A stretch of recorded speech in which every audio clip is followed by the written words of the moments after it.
When we are shattered by life, how do we reassemble ourselves? I'm Mindy Corporon, and on April 13th, 2014, my life was shattered when a domestic terrorist murdered my father and 14-year-old son, as well as another woman. This white supremacist had come to a Jewish community center in Overland Park, Kansas, planned this ambush with the intent to murder Jews. My Christian father and son were not his intended victims. They were just at the wrong place at the wrong time. Their deaths shattered my soul. Perhaps you too are a shattered soul. My new book, Healing a Shattered Soul, was written for those of you who are grieving a loss or have suffered a trauma. It's for those of you who are seeking inspiration, and for those who are searching for a glimmer of hope and faith, and for those in need of support during a difficult time.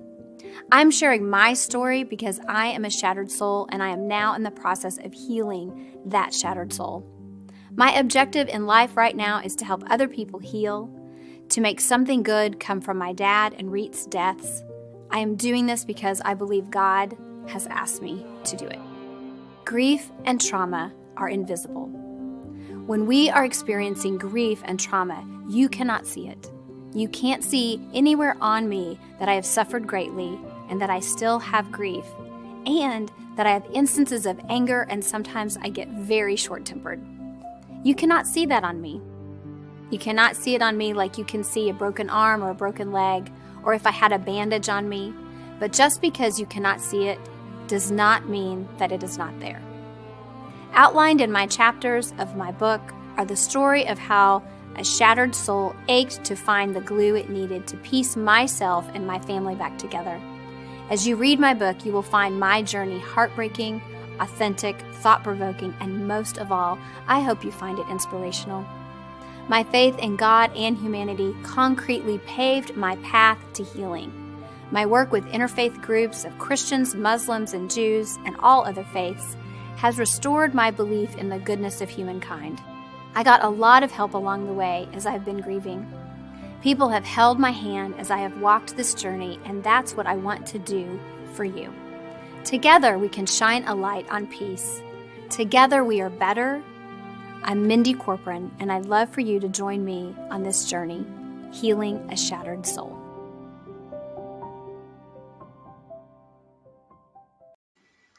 My name is Adam Hamilton, and I'm the senior pastor at the United Methodist Church of the Resurrection in Kansas City, and I have the privilege of being Mindy's pastor. And it has been a journey, Mindy, to be with you on over these last few years, and I'm so grateful that you took the time to write this book, and looking forward to having a chance to have a conversation with you about it today. Before we do that, I thought I might just read a little bit from the foreword. I was privileged to write the foreword, and I want to just read 3 paragraphs from this. The first, it begins, "The book you are about to read is a story of terrible tragedy, human evil, and utter pain. And it is the story of survival, healing, and redemption. Mindy Corporon has been described as a heroine, a superwoman, and a force of nature. Her story helps us understand how one survives tragedy and says to the reader, if Mindy can survive this and can do what she has done, then surely I can survive the adversity I face and bring something good from it." And the foreword ends with these paragraphs. As I prepared the funeral message on that day, the scripture that came to mind was Romans 12:21. "Do not be overcome by evil, but overcome evil with good." In the years since the service, Mindy has devoted her life to living the scripture. She's been determined to address the kind of ignorance and hate that led to the death of her son and her father. She's sought to defeat evil with good. She's been a living, breathing illustration of God forcing good from evil. And in the process, she's inspired countless people to live lives of kindness. She's brought people together across different faiths to listen and learn from one another. She's hosted dialogues, led marches, conducted interviews, taught both in lectures and in her life to do all that she could to overcome evil with good.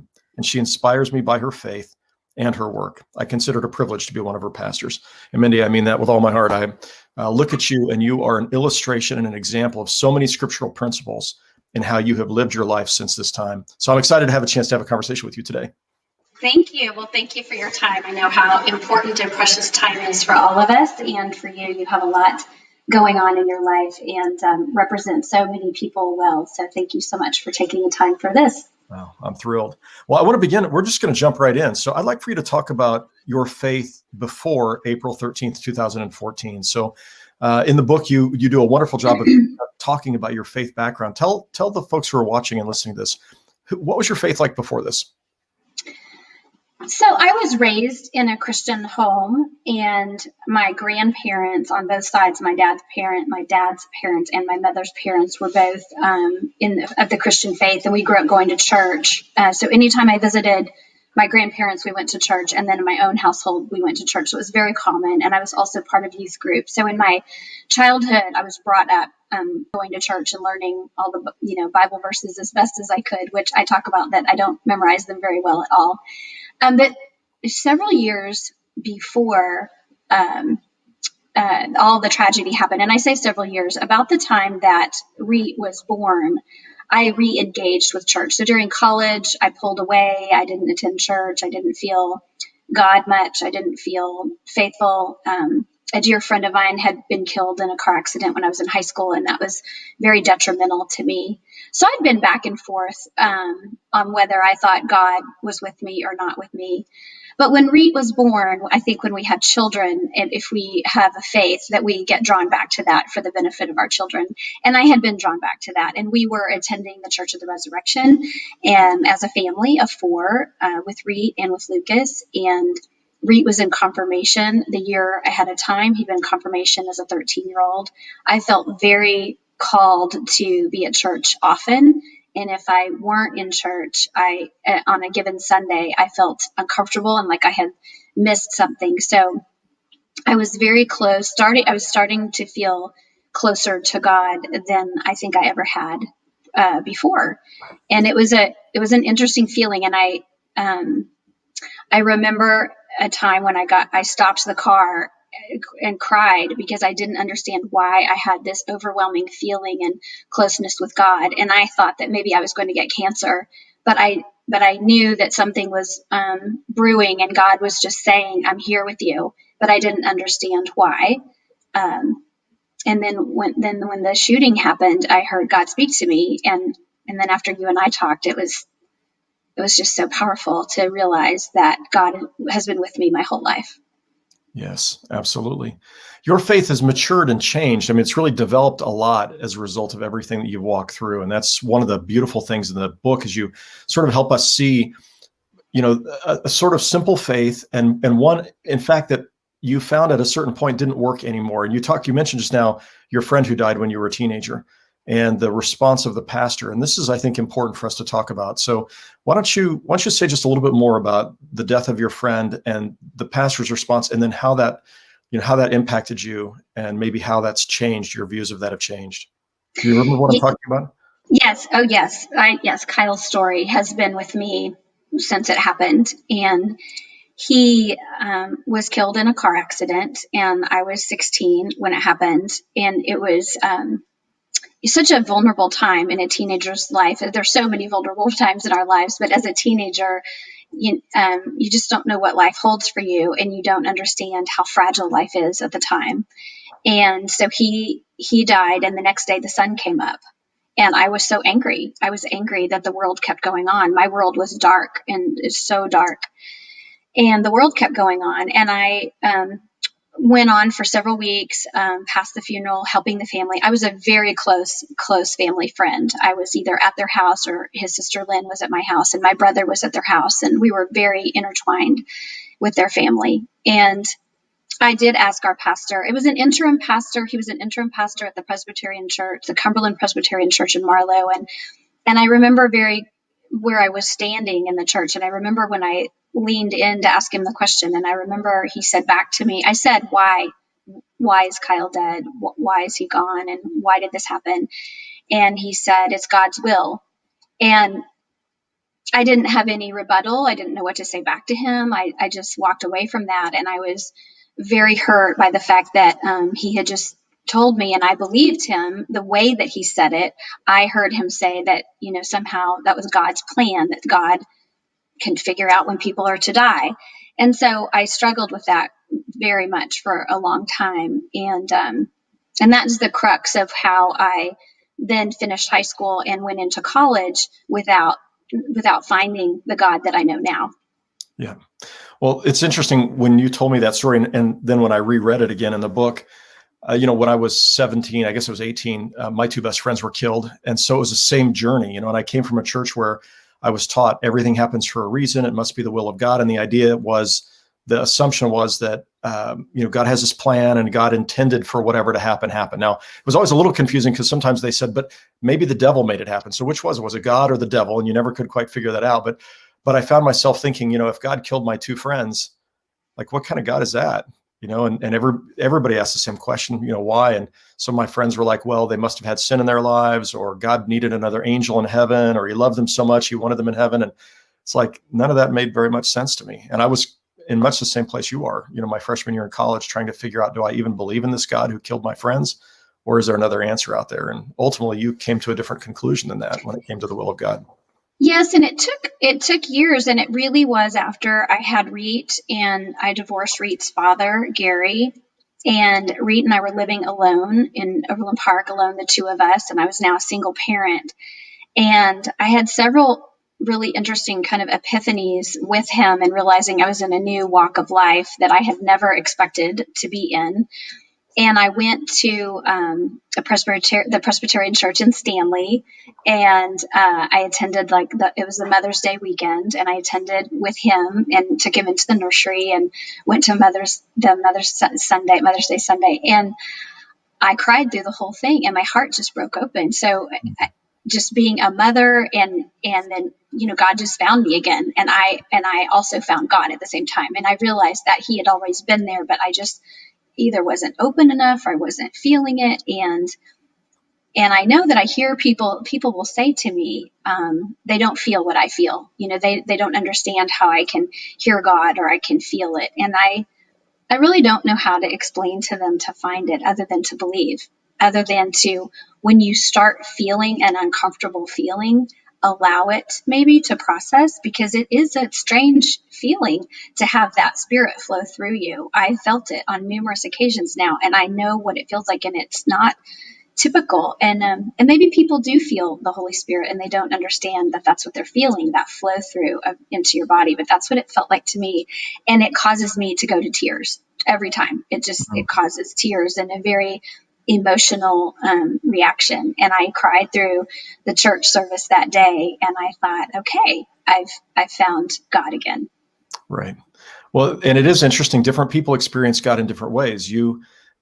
Some through that emotive and the tears, that overwhelming sense of God's presence. And sometimes it's much smaller. I think about Elijah, who experienced the still small voice of God, just a little whisper. But the key is paying attention, right? And in that moment, you didn't dismiss the feelings that you had when you were sitting there. You accepted that God was somehow in the middle of that, and that what you were feeling was the presence of God. And then, you've, since that time, you hear God speak, and I'm guessing you've never heard an audible voice with your ears. It's something inside. Is that correct? It's hard. So since April 13th, let me talk about after April 13th. After April 13th, when I hear God's voice, it's not an outside voice, but it's so clear. It's this, so in a very dark space, sobbing on the floor, and Lynn holding me, and I write about that. We had just looked at the death certificate, and it had just crumbled me to the floor, and then when I saw that Reet was an organ donor, and I read their letter, again, another crumble to the floor. And in that dark time, in my sobbing, I hear in my head, I'm with you. I'm with you. But on April 13th, for so long, it was as if it was a booming voice. It was literally as if it was a booming voice. And I'm sure it wasn't. But I remember looking around thinking, who said that? It was so clear and loud. And then since then, it's been that smaller voice that I think, who's whispering to me. Right. Well, I think that's, one of the key things in the way you describe this, the book, is just inviting readers to be able to pay attention and listen. When you hear those nudges or those that direction or that still small voice, to be able to pay attention. And in your case, in the moment you needed it most, you heard it in a nearly audible way. This overwhelming sense of God saying, I've got you, in essence, I've got you, and I'm here by your side, and I'm going to carry you through this. And, but you've also, in terms of direction for your life, you've been willing to listen and to do the next thing that happened, and some of those, like I think of the night of the death, when you went to the night of that both of them were murdered, your father and your son, and you went to the church service, the prayer vigil. And I'll just tell you, when I heard that you did that, so I was leading church service. I think you did maybe after I'd been at your house. But when I heard about this, I'm like, I would never have had you do that. And yet, somehow God did want you to do that. And you went in that moment. And that was one more piece of a direction that you were receiving in terms of how you were going to make it through this. Can you talk a little bit about that? Yes. So you walked into my mom and dad's home, and it was almost like this small person inside of me leapt out. And I said, and said to me, you have to tell him, because I was so fearful that I had heard God speak to me. I thought, I've gone crazy. Like, this has happened. And now I'm a crazy person. And how am I going to get through this? And now I'm hearing voices. And so we had our conversation, and you said, keep listening, which was not what I wanted to hear. I wanted you to fix everything. I wanted you to miraculously say, it didn't happen, it will be fine. And you, of course, didn't say that. You said, I'm so sorry. And you said, keep listening. And as we were walking downstairs, there were more people. If you remember, there was just this crowd of people in her living space. And someone said there's going to be a student vigil. And to me, the word student was so key, because all of a sudden I was back at Kyle's death, and it had impacted me so greatly at age 16. And now I was thinking about the 14-year-old freshman that Reet was, and the 14-year-old friends that he had, and the horrible impact that this was going to have on their lives. And I thought of them, and my heart said, this little thing inside said, you have to be there. And that continued to happen after the vigil. People might ask me questions, and there were some things where I just say, it doesn't matter, or I could say yes or no. But then there were questions about things where my heart answered. So it wasn't my head answered, my heart answered. And now I tell people who are friends who ask me, who are maybe helping a griever, they'll say, I think that she might need this, or I think that he might need that. And I will say, you just want to tap into their heart and try to let their heart answer. Because when people go through a disruption, a divorce and a death, or a really bad illness, their brain is foggy, and they may appear to be making choices and decisions that you think are good or not good, but you think that they're valid. And what you want to do is give them some space and context, and give them some suggestions around, opportunity, but always be knowing that you're there to support them. And maybe ask them how they're making that decision. Are they making the decision with their brain or with their heart? Because Pastor Adam, after you said listen, it wasn't so much that I was listening with my ears as I was listening with my heart. Right. Absolutely. Well, this leads me to, when we think about grief, I remember going to your house, I don't know, some months after your son and your father were killed, and you describing how you couldn't get out of bed. At that, you'd gone through this phase, because people look at you and they go, wow, look how amazing she is. But they don't necessarily know just how dark and how, paralyzed you were by the grief to begin with. And so I think about that. You had friends who helped you get dressed, or, as I remember the story, talk about that deep, deep grief that you walked through in those first months after your loss. Physically, to give people a description of how it feels, it's as if someone has put your entire body up to your neck in molasses, and then ask you to run, ask you to move. And you can't, and you don't want to. And it's exhausting all the time. And another way to explain it is a heavy, heavy blanket on you. They have those weight blankets now that are popular for people who move too much when they sleep. And so they weigh you down, and to have something so heavy on you that you physically can't move. That is what grief does. It can be very debilitating physically. It is a physical aspect. And Lynn took me to the park. Ironwoods Park was one of the parks that we always took the boys to. And Lynn took me to the park one day. He wanted to go for a run, and he needed me out of the house to not just continue to cry in the house all day. And I sat on a bench, and I could hardly walk. And I heard my dad say, keep moving. keep moving. And I thought, okay, I'm going to try. And I would just take these small steps. I would take little steps. I remember the first time I could reach the mailbox. And then I remember the first time I could walk down the street. And I literally just kept trying. I kept trying to put one foot in front of the other. I did have a child that was living in the house, Lucas. And while he needed me, I knew he needed me. And it was just, everything was so difficult. So it's real. It's real when people are experiencing grief. And it's physically real and it's emotionally real. Your brain is covered in fog and you struggle to make decisions and to think clearly for a long time. Yes.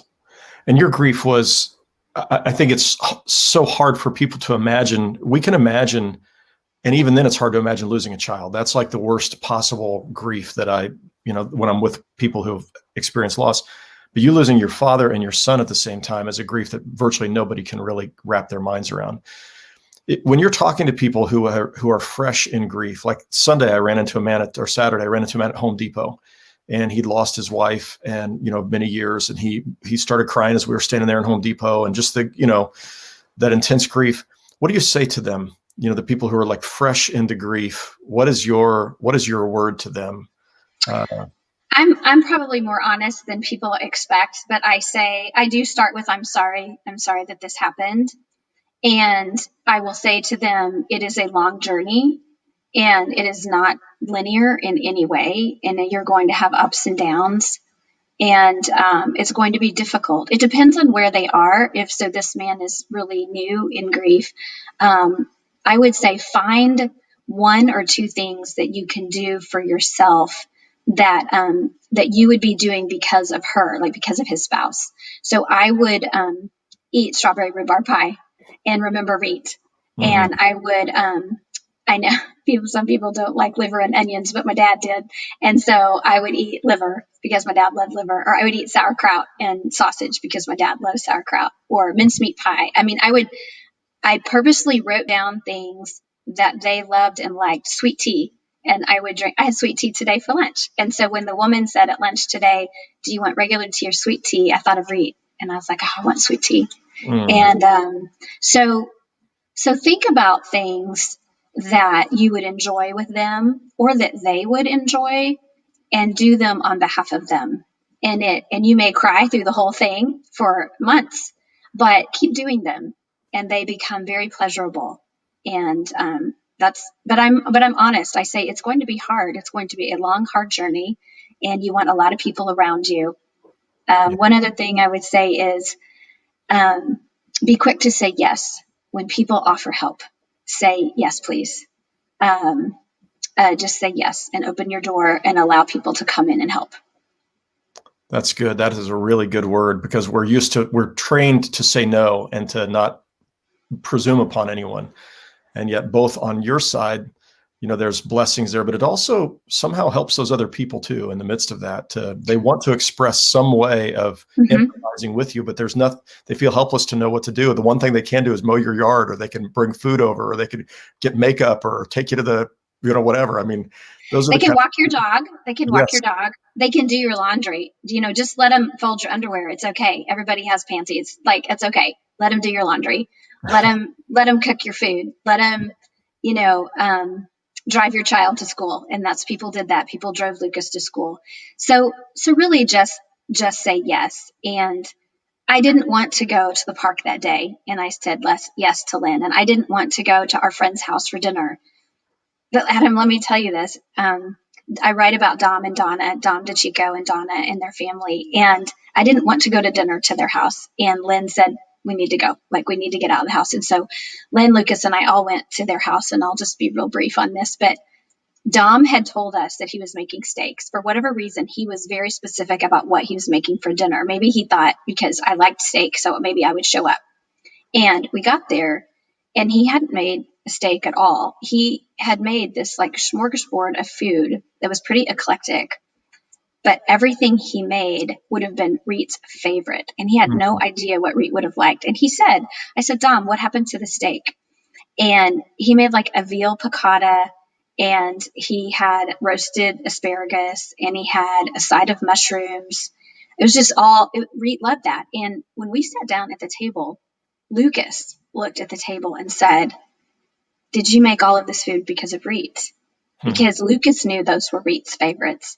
And so somehow Dom, and he said, "I just bought all this stuff at the grocery store today. I thought I was going to buy steaks and I didn't. I bought all of this, and this is what I felt like I was supposed to make." And so if I hadn't said yes, if I hadn't shown up, Dom would not have been able to bless us with what he was giving us. He was giving us this message that love is so alive, even when our best people are deceased.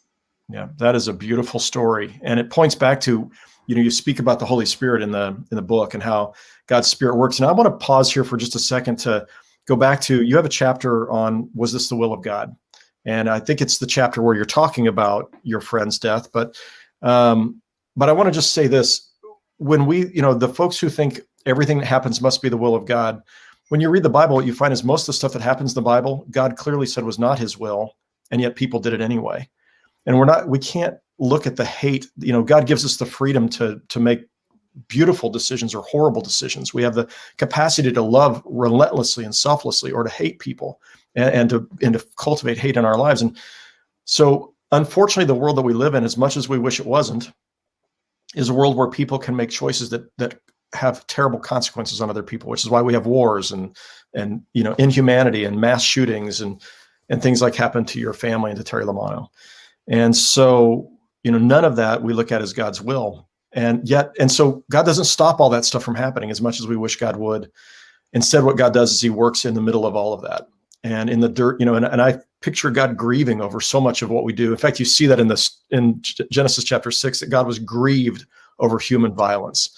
And so what does God do? If God doesn't miraculously intervene to stop every car accident, every evil act, all acts of racism and bigotry and hatred, what God does is God, through his Spirit, works through human beings to try to redeem suffering and to try to bring healing and beauty. And that's exactly what you described in that meal. Is there's and I take that as the Holy Spirit sort of nudging him, not steak, not tonight, and he didn't hear that voice the way you quite hear it, but there was something that said, no, veal piccata and asparagus and mushrooms. And in the middle of that, you felt God's love and grace, and you see that. And he felt blessed that he got to do something he didn't even understand what he was doing. And so that leads me to want to ask you about this. So at the funeral service, the sermon that I preached was drawn in part from Romans chapter 12, and the 27th verse says, "Do not be overcome by evil, but overcome evil with good." And the message I gave was called "The Redemptive Power of Unjust Suffering." And what I knew was that somehow, if you were willing to allow God to use you, and you gave yourself to that somehow God was going to use you to bring something beautiful and good out of something so horrible and painful. And it didn't happen for that reason, but you were going to be a part of God redeeming it. And so talk about what you've been doing since your son and your father were killed. What has been this major mission that you've had and this work that you've been up to? Yeah. So the word I wanted to highlight is the word willing to. So in the same way, I highlighted the word say yes to your friends. Say yes when someone, I would highlight willing. And I will tell you, I did not want to be willing on numerous occasions. Yeah. I was sitting in Reed's room that we had turned into an office. So we changed Reed's room and made it an office. And I was sitting there probably at 2 a.m. working on our first 7 days, working on 7 days, Make a Ripple, Change the World, which is an experience that we had. And it's to increase kindness through knowledge, mindset, and behavior. So I'm working on that. And I'm kind of diving deep into something else. And I'm kind of going off on a tangent about something. And I see this write-up about Catholicism and Islam and Judaism. And I just am kind of in a wormhole, I'm kind of find something, and I'm reading this, and it's a message that I'd never seen before, nor did I understand the word interfaith. I didn't understand that. I knew Christianity, and I knew other faiths existed now as an adult, but I didn't understand them. And I was reading this article by Rabbi Alon Goshen, who we met in Jerusalem, and Alon Goshen Gottstein. So I'm reading this article, and I have this powerful feeling come over me that says to me, you're going to leave your business. you're going to leave Warrior Corporon. You're going to leave and you're going to do something else. I have plans for you. And I did not want to hear that. I had started the business. I was a co-founder. I had birthed it with my business partner. But it was at 2 a.m. reading this interfaith article that just was so powerful. And so Adam, I think what's important is to say willing. We have to be willing. And just because it looks like I might have been really willing, I wasn't. It took me 3 years to leave Warrior Corporon Wealth Management. Yeah. I felt like, the company needed me because I had started it and was there and was intimately involved in everything with the clients and hiring. But I did immediately, after I heard those words and started thinking about it, I started taking steps. But it was a 3-year process to leave Warrior Corporon. And as I was leaving Warrior Corporon Wealth Management, Faith Always Wins Foundation had opened, and 7 Days Make a Ripple Change the World had occurred, 3 different times. And in 2018, I was able to focus on the foundation. But then this whole idea of helping others heal, and my role had been as a CEO. And I was the one injured, I was the one that faced the trauma. And so when I came back, they didn't know what to say and they didn't know how to say it. And I had to start very difficult conversations with my teammates, and they were wonderful and beautiful, and they wanted to talk to me as best they could, but they needed some guidance from me. So as I'm pulling myself out of Warrior Corporon, and as I'm, still really engaged in the foundation and trying to learn how to run a foundation, all of a sudden I'm thinking, okay, I'm supposed to use my past experience as a CEO in a corporate world and my new experience of living through trauma and losing so much in my life. I'm supposed to help people heal when they go back to work. I'm supposed to help business owners and managers understand how to onboard someone, how to reintegrate them, how to help people have a soft landing and engage people in more conversation about healing. And I've said so many times, everything that I do for work life or, outside life, etc., everything that I'm engaged in, other than Lynn and Lucas and family members, is completely new since April 13th. And I have been led by my heart and by God saying, here's the path. Here it is. It's shining a light. Another uncomfortable message was, bring my people together was something I kept hearing God say, bring my people together. And initially it was faith-based. But when the Ahmaud Arbery shooting happened, all of a sudden this race conversation hit me hard. Our shooting wasn't racially motivated. Our shooting was faith motivated. And that's where I spent my attention. And I still do spend attention there on helping educate people around different faiths and that we're human, and that we should respect one another and understand people's faiths and where they're coming from. But when the Ahmaud Arbery shooting happened, I think several things were happening. I'd been far enough away from our own shooting now in terms of years and healing that I was stronger to be able to look at it from a different perspective. And 2, I just felt that calling, bring my people together. Well, God's people, my people, are not just faith-based. My people are my people and humans. And so I didn't want to start the racial platform. I'm a white girl. Who am I to talk about race? But I was a target. Our family was a target, and I can speak to that. And so I felt like, okay, I'm going to start this conversation. And those conversations are not easy to have ever until you become friends with someone. And that's the point. The point is to have respect for people that don't look like us, and have respect for people that don't think like us or vote like us or grow up like us. And so those are challenging, but the key word is being willing. Right. Well, I love, so in all of these different phases that you've just described, your first phase, well, it wasn't your first phase, but very quickly it was, how do I help people understand what it's like to walk here and how they can respond? So you were helping your coworkers to respond. Then you're looking at, how am I helping bring healing to people who have experienced this traumatic pain? And out of your pain, you become the wounded healer, and you're trying to help other people become healers. And then from that, very quickly it moves into, and I think the interfaith is really important because you had as you said, you have no experience of this.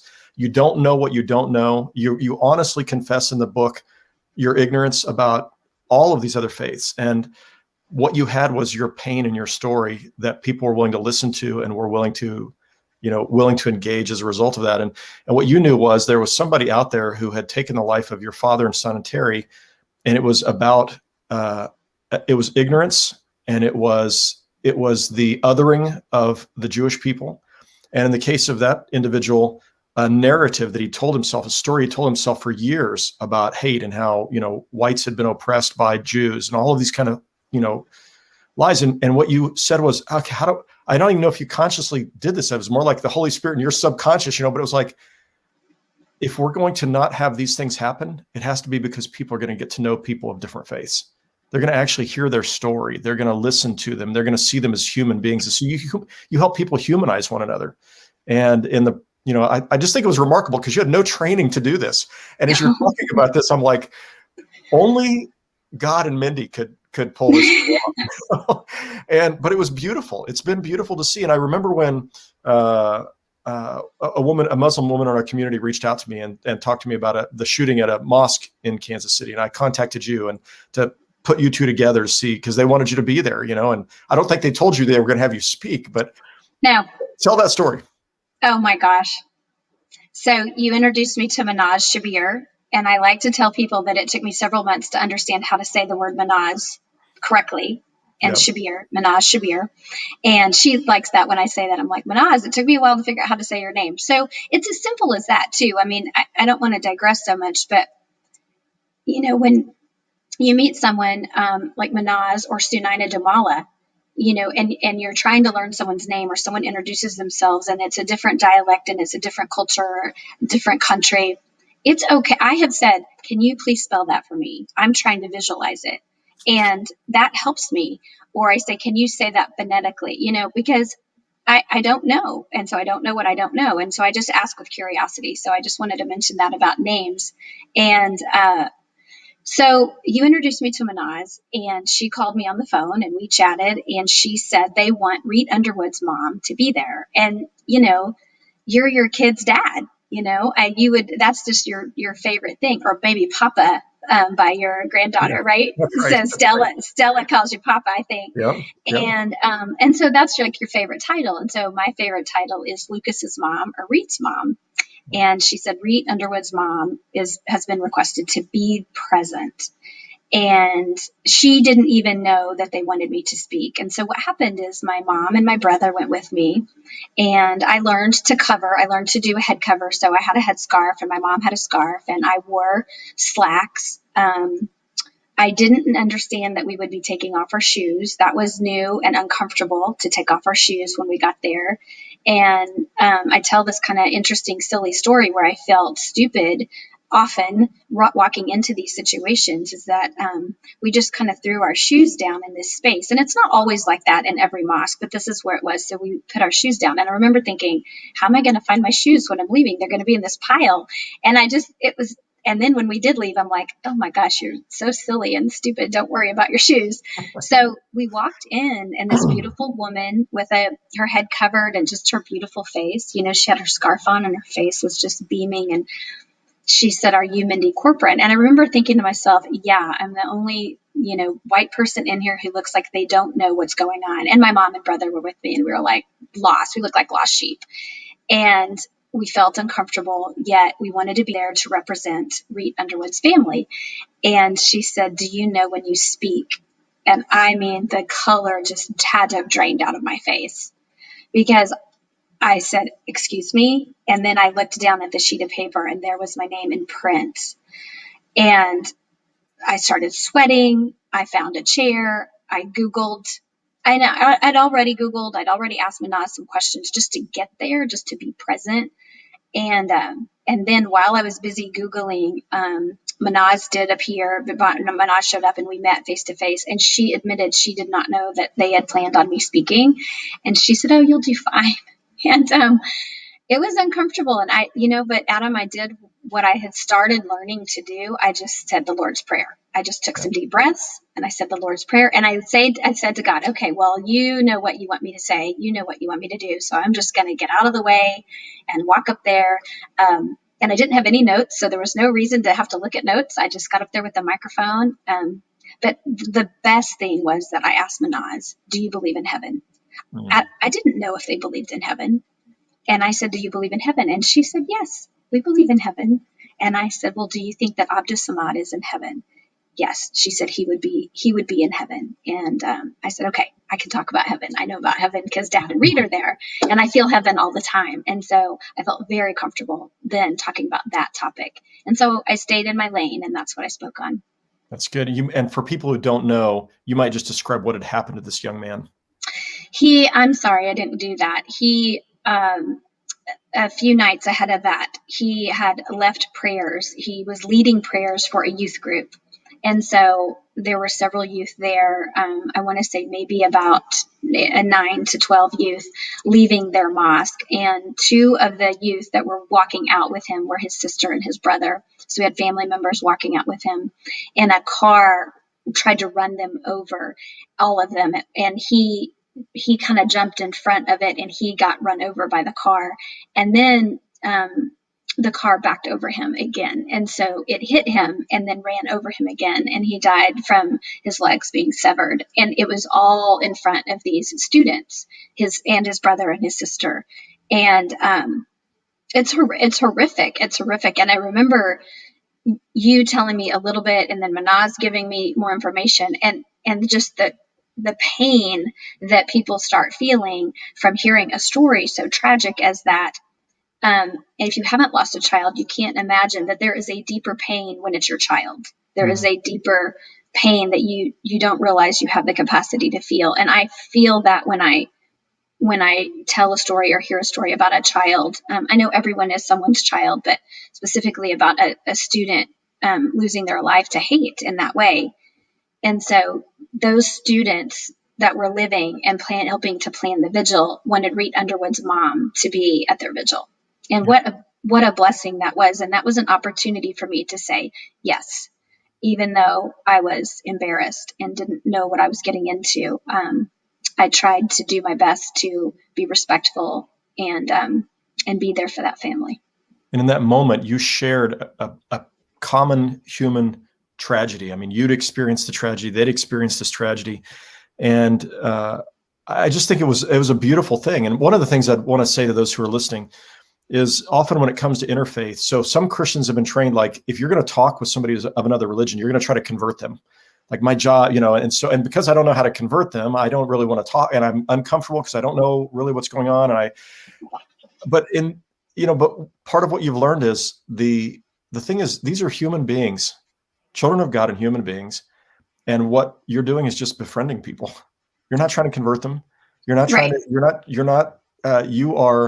we're sharing together our stories. And what I find is when I'm with people of other faiths, it doesn't diminish my deep Christian faith. It doesn't lead me to say, well, maybe I'm, or that we're all saying exactly the same thing, but there's a lot of things we are saying that's the same.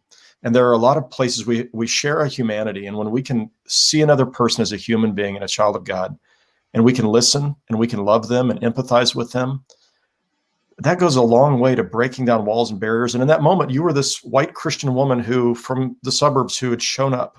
You just showed up and you showed love, and that impacts people's lives. And other people have done that for you too, of different faiths. I think about the Jewish community and how they responded in the wake of the deaths of your father and your son. And you might just say a word about that. What's happened in terms of the Jewish community's, embrace of you and care for you?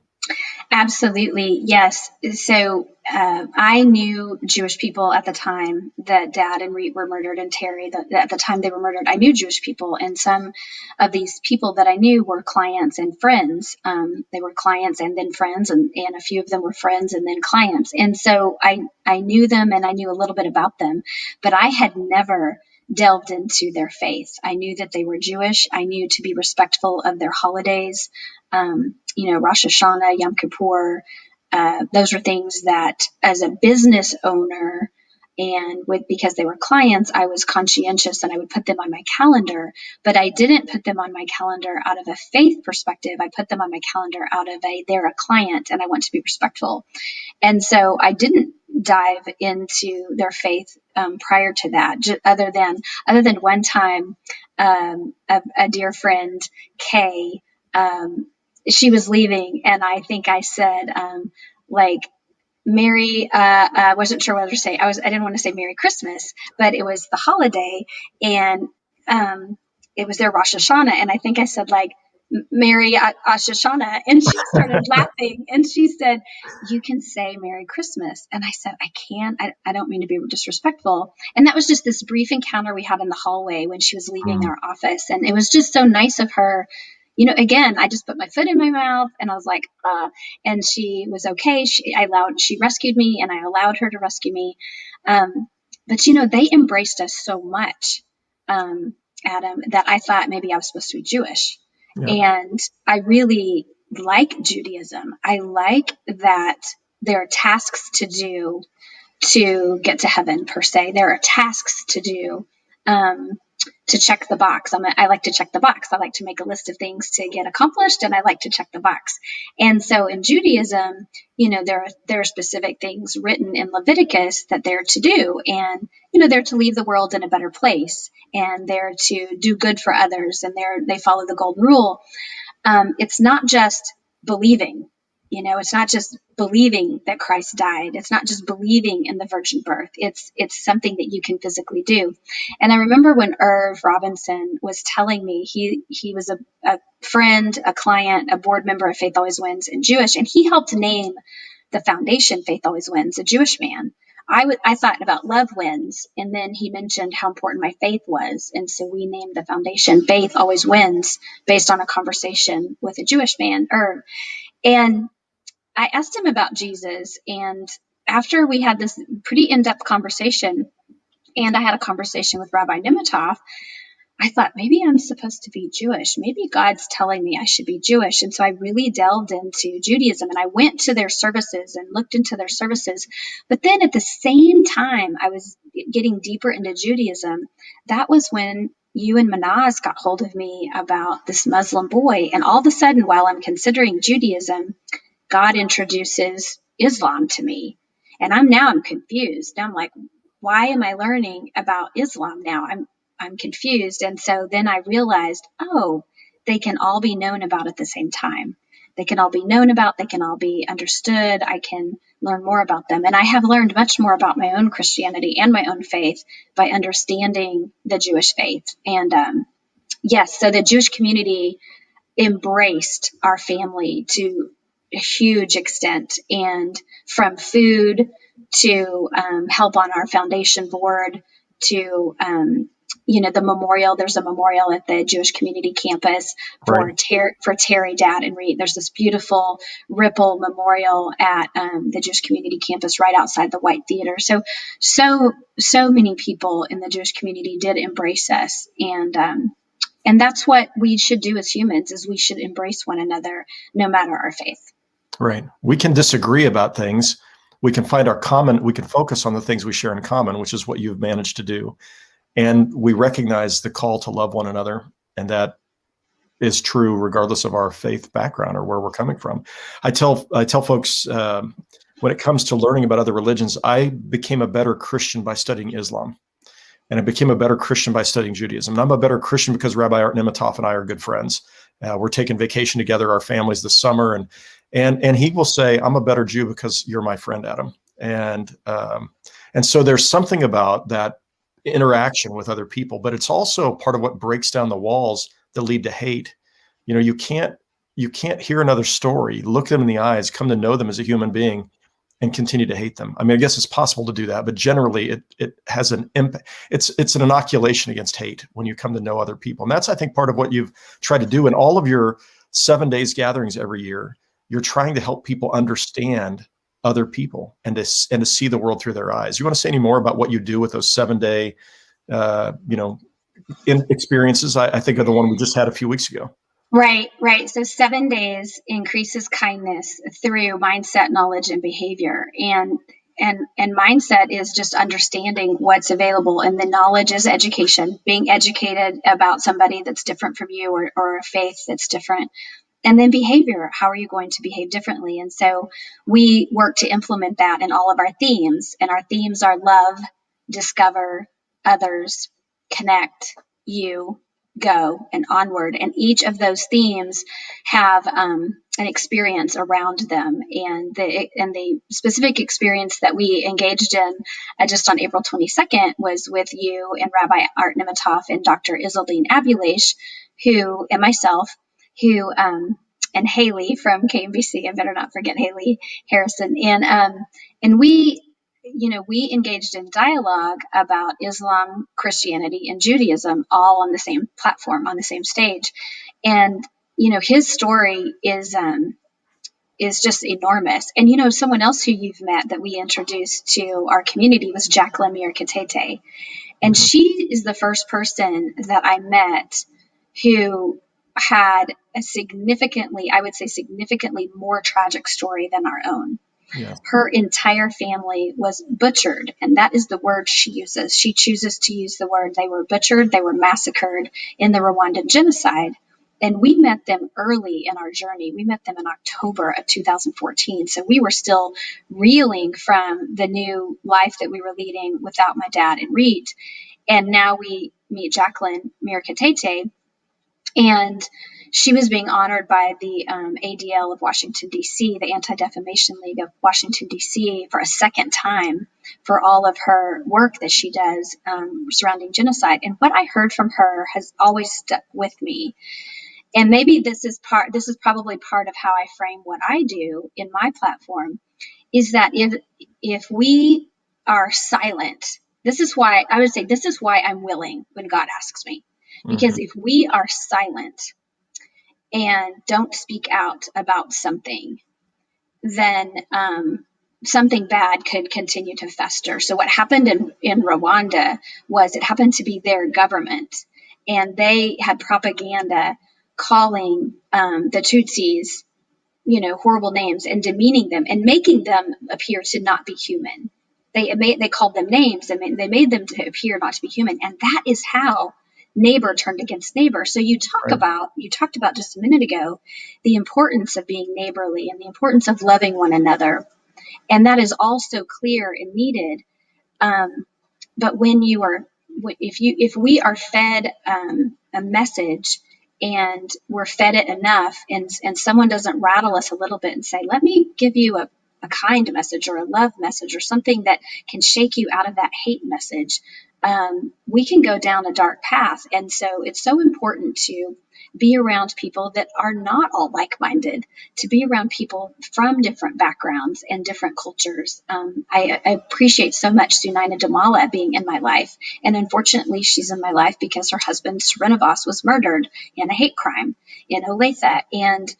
But now to add her to my life adds so much beauty and color, and to hear about her family in India and what they do and how she was raised. I just feel that, I'm a better person because I have more experiences with different people. I think that's really beautiful.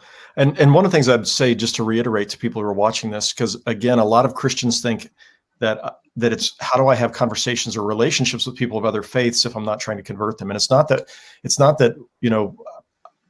I've had, I think Art asked me once, so some people think you're my friend because you want to convert me. I'm like, Art, I'm your friend because I just love you. But I believe what I believe. I have strong convictions. So does he. So does the Muslim down the street. And so we can have our strong convictions and still befriend each other, still see each other, and still learn from each other and find our commonality, and not try to, it doesn't honor any tradition to say we're all saying the same thing. We're saying some of the same things, and we're saying some things very differently. And that's got to be okay. And I just think you've done a masterful job of that. And the people that you think about interviewing, every year, the people you're interviewing or you're bringing together for this are such amazing stories. And you're right. When you think about Jacqueline Mirkatete, I'm mispronouncing her last name, but her, what happened in Rwanda was what happened in Germany and in Europe under the Nazis. They began to dehumanize the Jewish people. They othered them, they dehumanized them, and then they began to, and the more you could do that, the more you could convince your neighbors it was okay that these people were being arrested, and for them not to ask questions about where they were being taken or what happened to them. And in the case of Rwanda, these are people who are basically the same people, only categorized in these different tribal names, and there are Christians killing other Christians. I mean, it was astounding what happened. And it was all in, again, as you described it, propaganda. It's the narrative. It's the thing that you convince yourself, the tape that you play over and over again. And we see this in politics too. So you talked about it when it comes to race, and we see it when it comes to race and racism. We've seen it in the last year when it comes to the polarization in America, when it comes to politics, is we can begin to have a narrative, and we have the biases, and we listen for news sources that only confirm our bias. And pretty soon we hate those other people. We can't even be in a relationship with people of the other political party or whatever it might be. And somehow what you're doing is critical to trying to heal a very broken world, and in our country, a very divided world. And I'm so grateful for that, Mindy. And Thank you. You are a picture of what happens when, so my experience over 31 years is that people who've experienced terrible tragedy, and as they come through that, begin to say, I want this to count for something. I want to somehow bring something good from this, are people who find healing, they find meaning, they find redemption. And it's not like the terrible thing happened so that this would occur, but they said, since the terrible thing happened, I want to bring as much good from this as possible. And that's what you have done. And I want to just end by saying this and let you say anything else you want to say. But I really want to encourage all of you who are watching this, whether it's live or you're watching it after the fact, pick up the book. Pick up this book. It will inspire you. When I'm reading it, I'm sitting on an airplane reading it, and I'm crying as I'm sitting in the airplane seat when I'm reading it, because part of this, I lived with you, as a off to the side as a pastor trying to care for you. And I just remembered it so well. And then other parts of it were things I didn't know about you or what you were experiencing. And then the beauty that came from it. And I think about those words in scripture. It says he gives us beauty for ashes and joy for sorrow. And he makes us oaks of righteousness. And when I look at you, Mindy, you are that. You were willing to let God work through you. And there is so much good and beauty that has come as a result of that. And so pick up the book. It's an awesome book. You'll want to read it and share it with your friends, read it in book club, talk about it. You're going to be really blessed as you do. And Mindy, is there anything else you'd like to say today before we wrap it up? Well, thank you. I'm just so humbled to hear you say that. I think as humans, we all want to be liked, and we want people to respect who we are, and to have you say that you like what I wrote, and that it was a good read. And I find it a little bit, self-gratifying that you were crying on a plane reading the story, because when I was writing it, I was trying so very hard to think, how can I get the reader to feel what I felt? What can I say? And so, I appreciate that you wrote the foreword, and that you take the time for this and to talk to people about it, and you inspire me in the same fashion. So I want to say that my older brother, Will, made the statement during the funeral that my dad and Reed's lives, they're galvanized in death. They just have touched more people than they might have in their lifetimes. And I hope that that their story can touch millions of people and help them heal. And the same with Terry Lamano. And then on the same thing, my brother Tony, had PTSD and post-traumatic stress disorder. And I write about that. And he was vulnerable in telling me his story. And I want his story to help other people.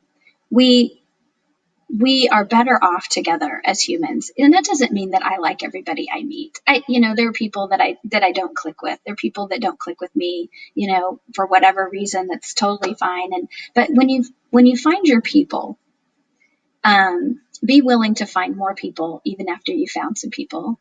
Be willing to let someone else in your circle every now and then, and be careful to allow people in that you see that might be lonely.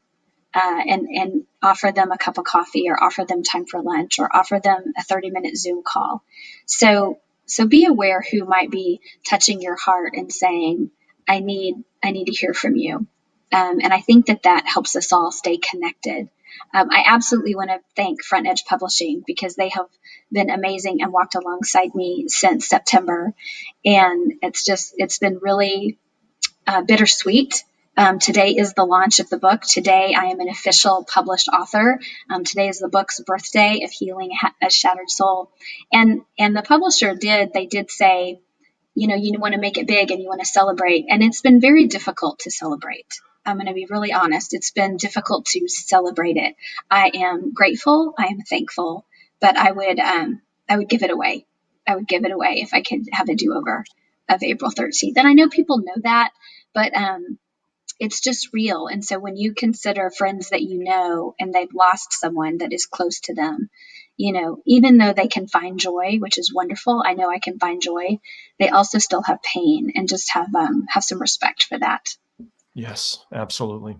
Mindy, I forgot to mention early on that there would be people who would be making comments. So do we have just a couple more minutes for me to look over the Yes, comments? if you do, you have a tighter schedule than I I do. do. No, I'm good. And I'm just noticing a number of folks who've written on here just how grateful they are for the conversation, how much this video adds to this. And if you had any questions for Mindy, feel free. You got just a minute or two, but feel free to drop them on here. But it's clear as I'm reading the comments that people knew, and I felt this too after this happened. I just, in the middle of the pain, that somehow God was going to use you, and you are a unique individual. Not everybody could be what you've been and do what you do, but that God was going to use you in particular and your family to impact the world. And I always felt in my mind you were going to write a book somewhere along the way. So when you finally did, I'm like, all right, you did. And when I read it, it was really good. I'm like, that's awesome. This is one more opportunity for this story to impact the world. But I think about, in the aftermath of the murder of your son and your father, you were on every national television program. I was supposed to be at the prayer breakfast with Barack Obama at the White House or it was a Easter breakfast or something. And I was not there, but he mentioned you at this breakfast. I mean, there were so many people who knew about your story and were moved. I mean, I know you got mail from all across the country, but in the months after that, and you've allowed me to share your story in other places, in sermons and books and talks, and the ripple of beauty and goodness out of the pain. And that's one of the things you mentioned in the book is Romans 8:28, that God works together for good. He, in essence, he forces things to accomplish good for those who love him and are called according to his purpose. And you are an example of that this is what God does. And so I don't know that I don't see any other comments that have come through, but I just want to say, Mindy, thank you for allowing me to be a part of this conversation with you. I will secretly say I'm grateful that you chose to stay a United Methodist and a Christian and not become a Jew. I mean, I love Jews, but I'm really glad, as a pastor, that you are still part of the flock, and you've moved to Florida, but you're still engaged in conversation, in our congregation as well. And really grateful. I do. My mom, I said something about being in conversation with you, and my mom asked, how often do we communicate? And I said, well, it's really me communicating with him, because after a sermon, I'll send him a message about what I think. And I said, and sometimes I'm like, hey, what about this? Or hey, what about that? I said, and sometimes he doesn't respond because you're so busy. You get so many emails. So it was funny because she said, oh, that's nice that he's going to talk to you about the book and that he wrote the foreword. And she was so delighted for all of that. So I said, no, we're not in conversation. Now, I also want to ask you. Yes. Is it true that I helped foster your relationship with Rabbi Art Nimitov? Because I thought that you all already were engaged in a pretty good relationship. But when we met, I think the second time, I pulled you all together. So I pulled you all together with Imam Suleiman, and then you and Rabbi Art started really engaging. And I was like, well, I kind of want to take credit for this wonderful relationship that you and Art have. Well, you could certainly take part of that credit. So he and I had known each other and had been friends before that, and he'd shared some stories with me, and we'd had meals together. But clearly, going through this was one more of those traumatic events. And then we were together again for different events with you. And then he and I traveled to the Holy Land together and preached a series of sermons on King David after that. And we've been in each other's homes and all that. So I would say you furthered that relationship. I think we were already friends. We'd known each other for a number of years since he became rabbi at B'nai Yehuda. But it deepened that as we shared in common, because you became another piece of common ground, a trauma for his community and a trauma for our community, and then looking at how our communities could work together. And so you played a part in that. Absolutely. That's good. And you need to know that when I told him that I was thinking about being Jewish, he said, it's okay if you stay Christian. He told me that. He said, it's okay if you stay Christian. I said, okay, when I was thinking about it. So he's such a good guy. I love him so much. He is a wonderful person. And you are too. You're wonderful. And we at Church of the Resurrection, and really all over the world now, people can find you and so many wonderful people that offer their faith from any kind of perspective because of COVID. One of the you talked about how to have gratitude in a dark time, how to have gratitude for COVID, and that's one of them is that I can join a synagogue in New York. I can join a mosque from India. I can join and I can see what's going on. And so I love that. And I know that Church of the Resurrection does that as well. You have people being able to join as well. And so we are all blessed by you too. Well, thank you. Thank you. All right. Hey, can I end this with prayer? Would that be all right? Yes, everyone. Let's all have a prayer. All right. God, we thank you for Mindy. And we thank you for the way that you have brought healing to the broken places in her life. But we know that the scars and the pain will always be there. We're grateful, oh Lord, how you have redeemed this unjust suffering and you've used it. You've forced it. You've wrung good from it and brought good into the lives of so many people that there has been light shining in the darkness. And we remember, oh God, that the worst thing is never the last thing. And that's what we've seen here, that evil and hate and inhumanity and cruelty and death didn't get to have the final word. And that Mindy said, I'm willing, God, use me. So continue to bless her, we pray. We ask that you would use this book to touch the hearts and lives of many, many people as they read it. And that from all of this, you would bring good and light and life out of the darkness. We pray these things with gratitude in our hearts. Amen. Amen. Mindy, great to see you today. Thank you. Thank you. Thanks for joining.